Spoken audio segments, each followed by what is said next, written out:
C'est terrible à voir, hein. Il y a 39% des Français qu'Emmanuel Macron va se représenter en 2032. Il pense qu'il va pouvoir faire un troisième mandat vu que c'est deux consécutifs.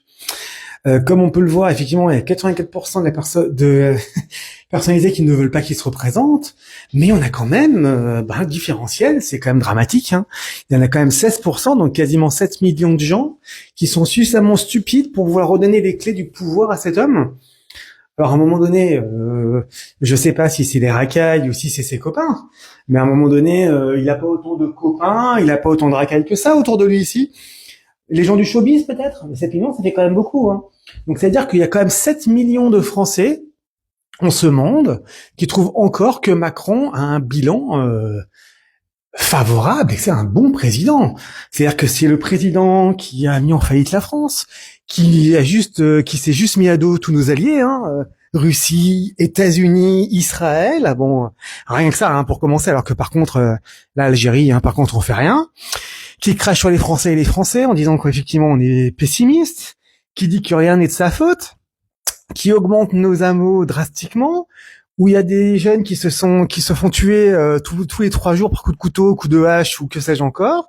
Il n'y a jamais autant d'immigration. En termes de politique, il n'y a rien qui a été mis en place. Les retraités ont perdu une partie de leurs sous. Enfin, à un moment donné, qu'est-ce qu'il a fait de bien en fait?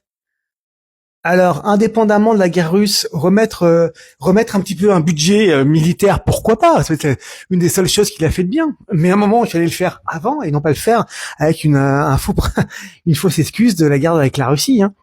Donc à un moment donné, il y a quand même quasiment 7 millions de Français qui sont suffisamment stupides pour avoir à nouveau confiance en lui. Alors de toute façon, on verra bien pour les prochaines élections, hein. Donc on a déjà du Édouard Philippe pour avoir une alternative, on a Bruno Retailleau pour piquer un peu des voix du RN. Moi, de toute façon, la seule droite, c'est Reconquête.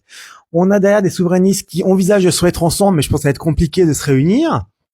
À côté de ça, on va se rajouter un Louis Sarkozy qu'on voit partout. On se rajoute un De Villepin qui est une personne qui est excessivement estimée par les Français. Et là encore, enfin, à un moment donné, je sais pas, les Français, à un moment, faut, je sais pas, hein, faut vous acheter un cerveau ou faire quelque chose, parce que dire que Villepin c'est une des personnes préférées des Français alors que c'est un antisémite notoire, pro-européiste et pro-immigrationniste et esclave du Qatar.